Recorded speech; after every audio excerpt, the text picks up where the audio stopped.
The always sharp atheist Alex O'Connor recently sat down with influential comedian Rhett McLaughlin from Good Mythical Morning. Rhett's a former evangelical Christian turned outspoken critic of Christianity. And in their conversation, which has already been viewed by millions of people, Rhett unpacked the doubts that he says broke his faith. Everything from evolution and hell to his confusion surrounding the resurrection of Jesus. I've spent over 25 years now as a pastor reaching mostly skeptics, and on this channel I try to respond to big questions people are asking about God, but always with grace and truth.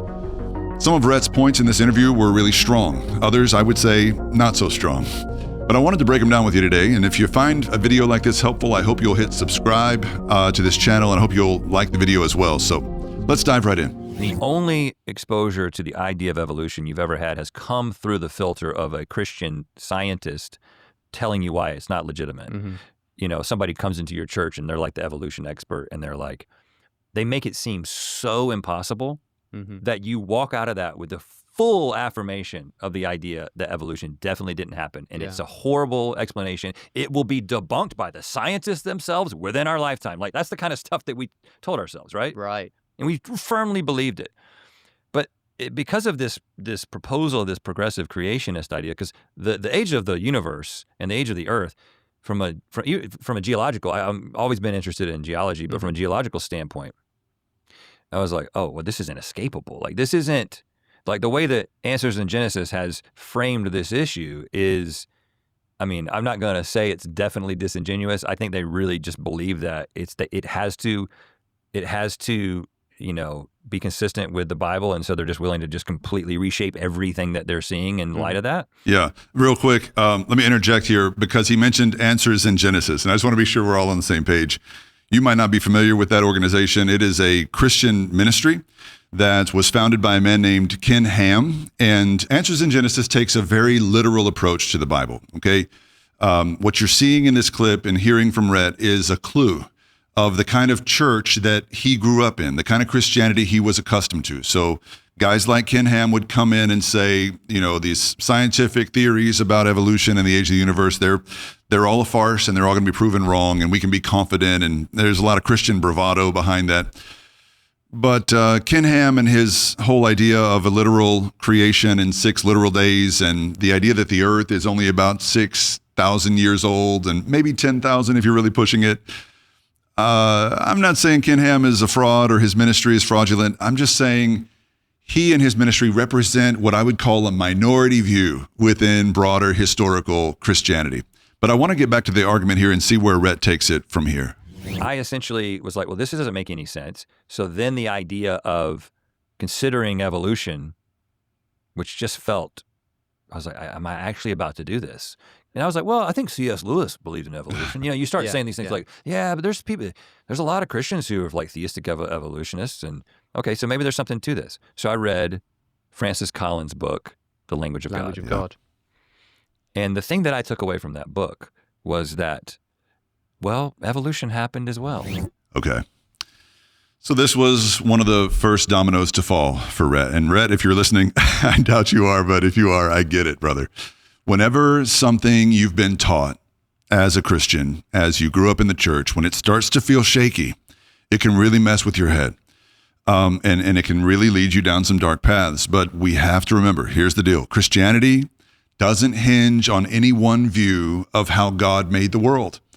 For a lot of people who grew up in real rigid, more conservative evangelical churches, it seems like a deal breaker that evolution might be true, for instance. I haven't made my mind up about evolution, but for me, it's not a deal breaker one way or another. Many of the most famous and influential Christian scholars and leaders of the church for the last 2 centuries really have believed that evolution was entirely compatible with Christian faith, including a lot of the heavyweights evangelicals look up to, like C.S. Lewis, for example, Tim Keller, even Billy Graham, along with the likes of the Francis Collins that was just mentioned in this clip, and Tim Keller and others. They've all suggested that evolution could be part of God's creative process and that it's not incompatible with a Christian worldview.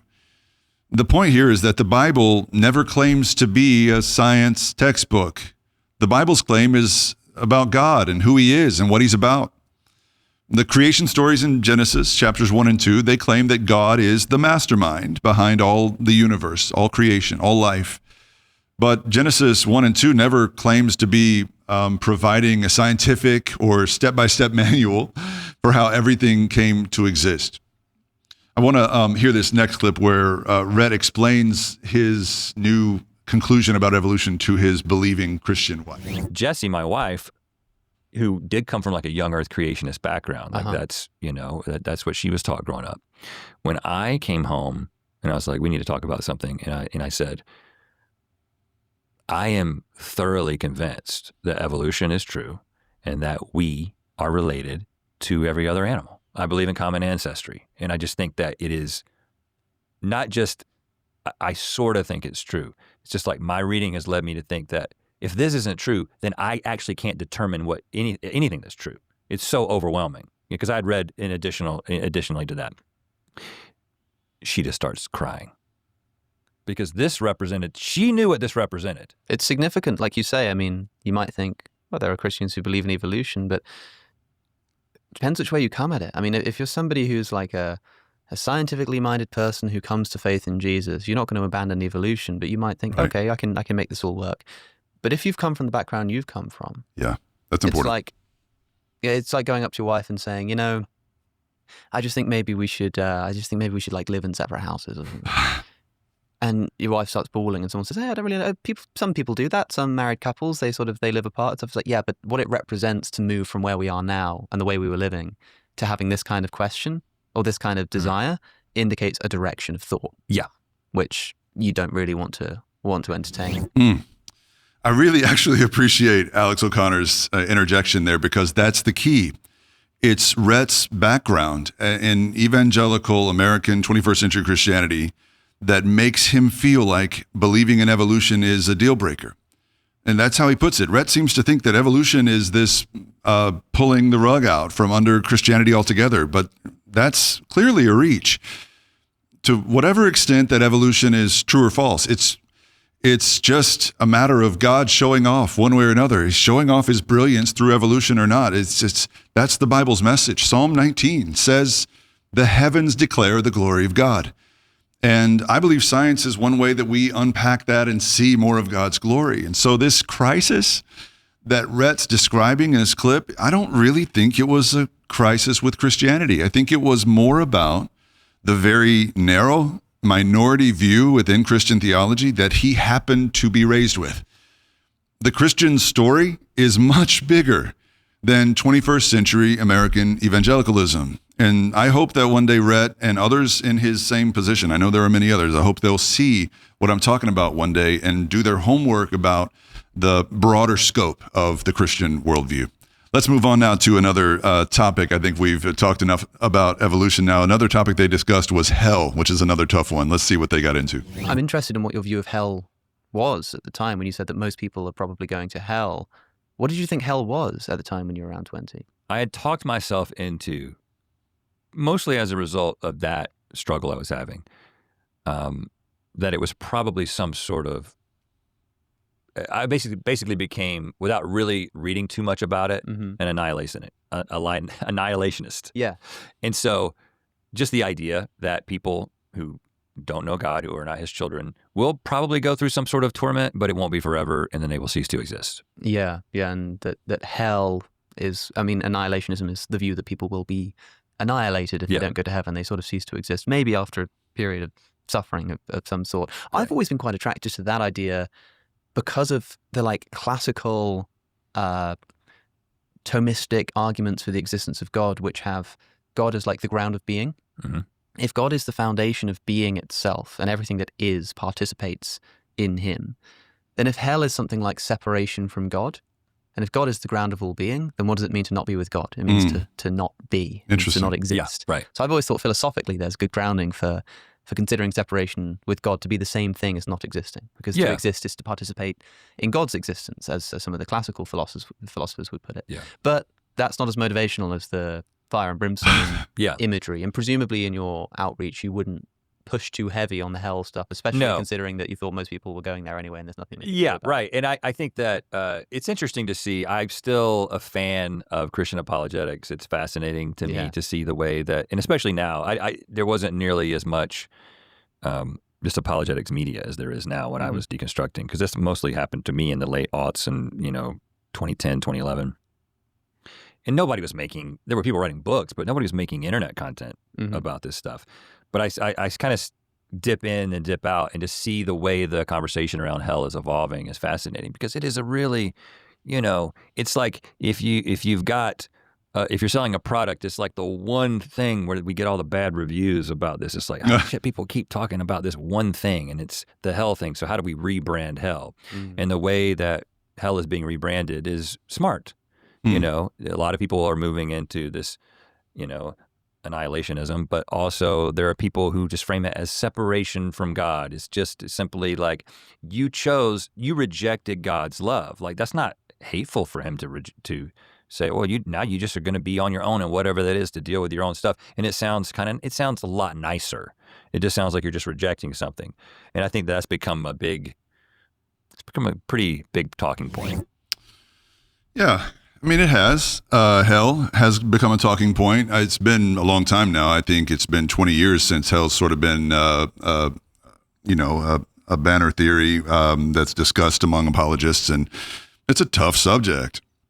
I think Alex, and I like both of these guys, Alex and Rhett.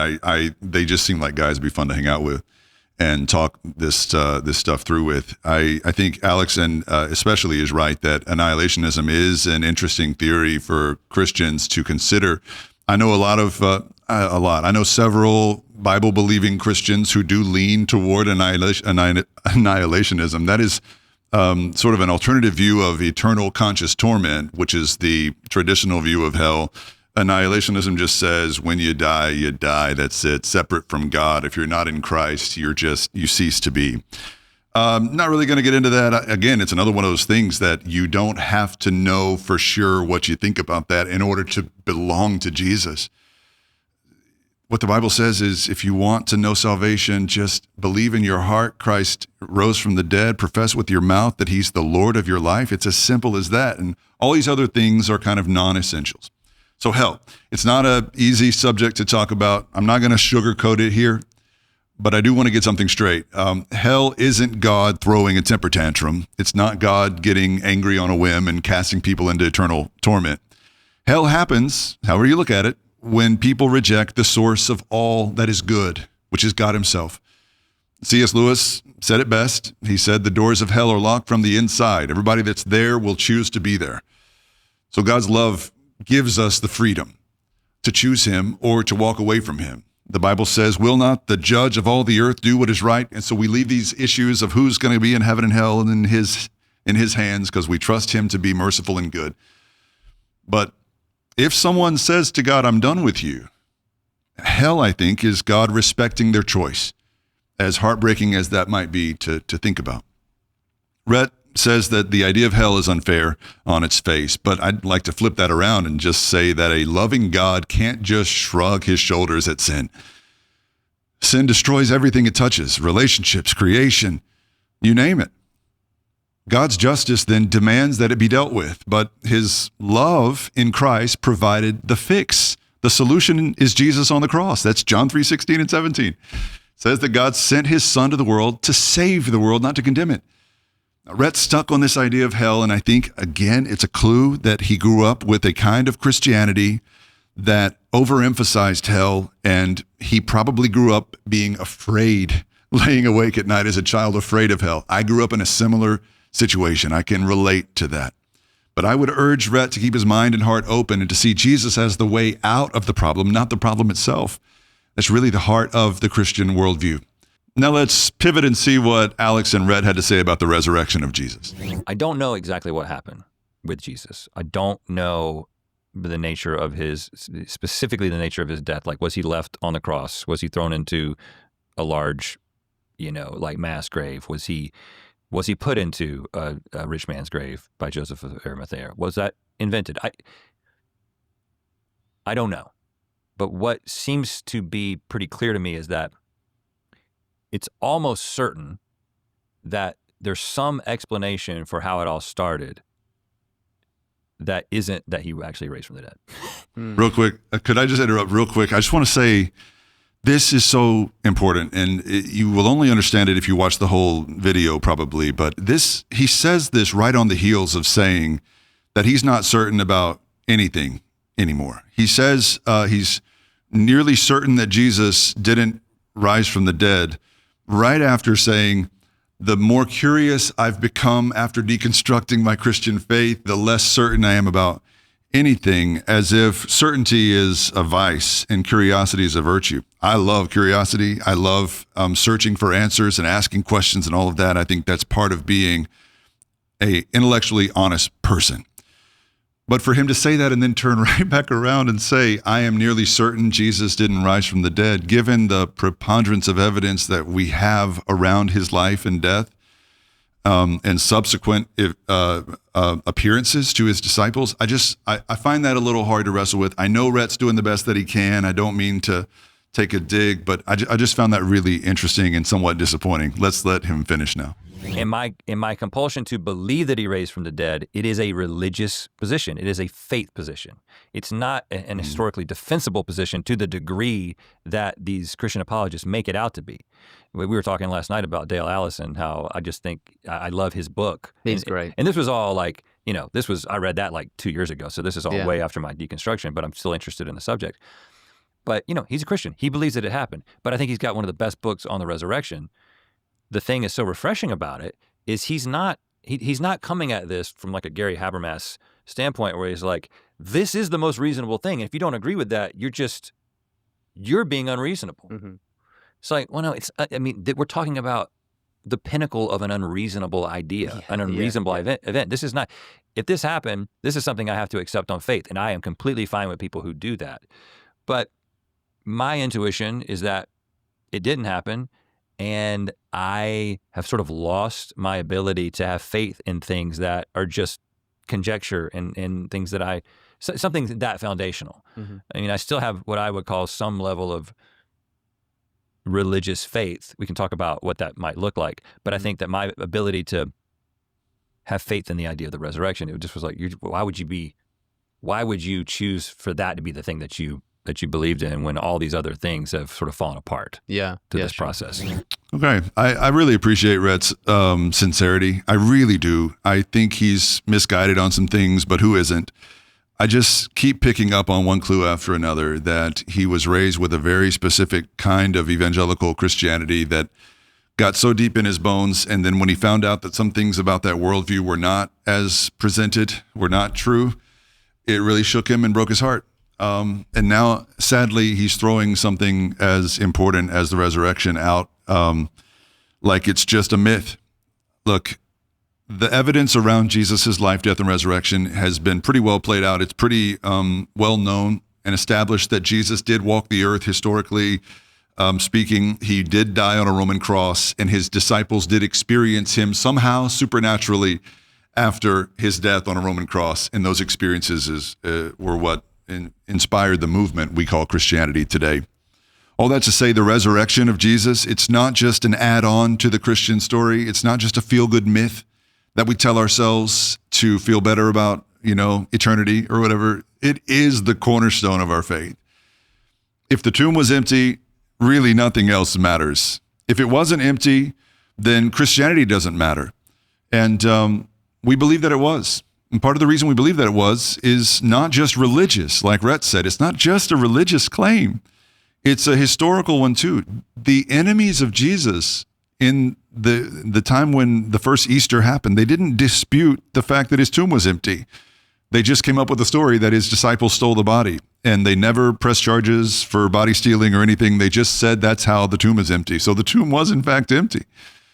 And in the aftermath of whatever happened on that first Easter, his followers went out and risked it all to spread the gospel, many of them giving their lives for something that men like Rhett and Alex would say is almost certainly a lie.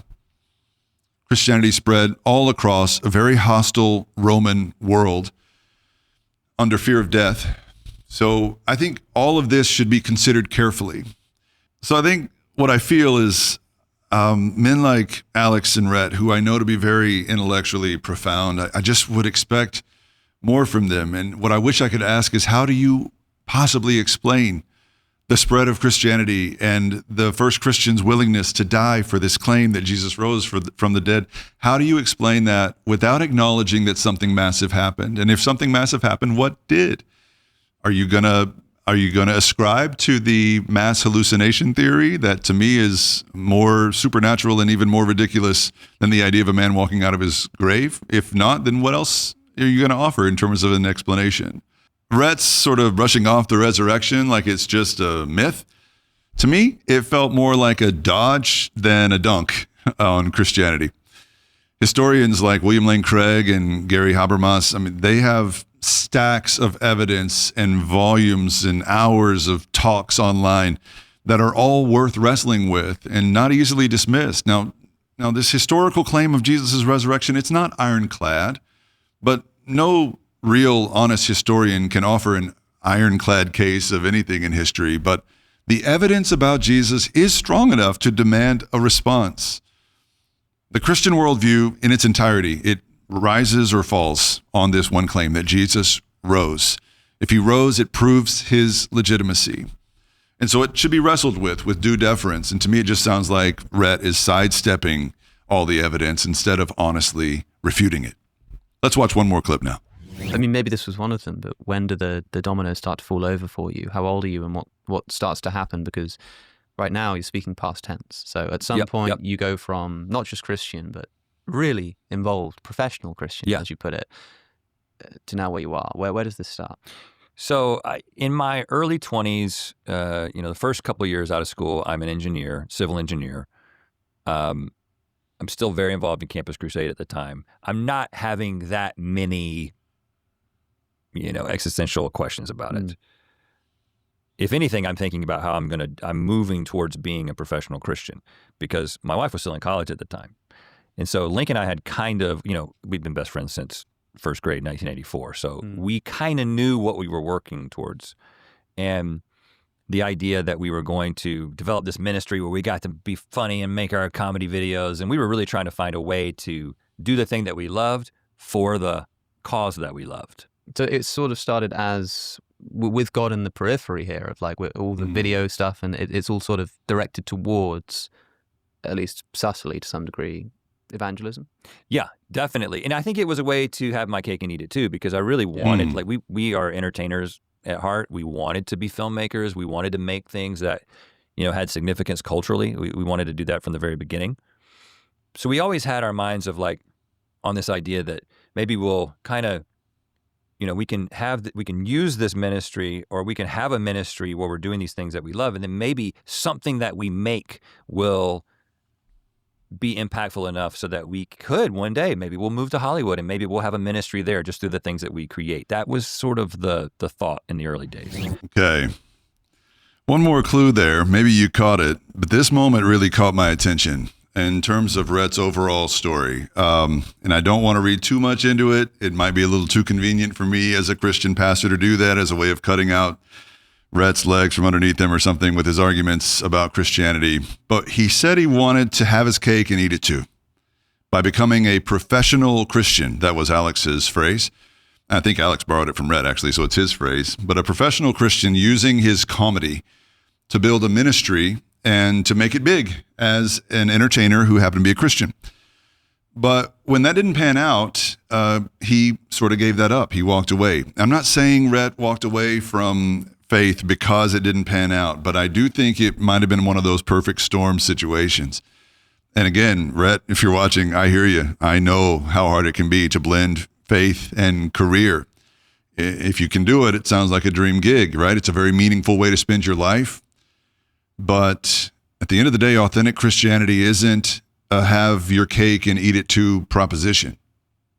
Jesus never called us to chase fame while sprinkling a little bit of God on top. He said, take up your cross and follow me. Whether you're successful in this world or not, follow me. It's not a recipe for worldly success. Rarely does it result in worldly success. Christianity is a call to surrender, to put God's glory over our personal gain. Rhett's vision of an entertainment-fueled ministry kind of sounds more like a branding strategy than a life of authentic discipleship. And yeah, I understand how you can get in that headspace. But here's a question I couldn't help but wonder. Is it possible, as his career began to take off, that Rhett found the secular space to be an easier path toward his goal of becoming a successful entertainer? You know, in the Christian space, there's all this accountability, and your life has to line up with your message and checks and balances, spiritually speaking. And the secular world is just a much freer stage. You can build an empire like Good Mythical Morning without the constraints of a faith that demands humility and sacrifice and reticence and modesty. I'm not saying that Rhett ditched Jesus just for fame. His doubts and questions are obviously real and sincere, but I think it's worth asking if the pull of a bigger platform might have played a role. Christianity just doesn't promise people a spotlight. It promises you a savior, and I wonder if that was a trade-off that Rhett might not have been ready to make. Okay, tell me what you think. I would love to hear your thoughts on this final point or anything else that we've shared and covered in this video, so be sure to leave us a comment below before you go. As always, thank you so much for watching. Hope to see you next time.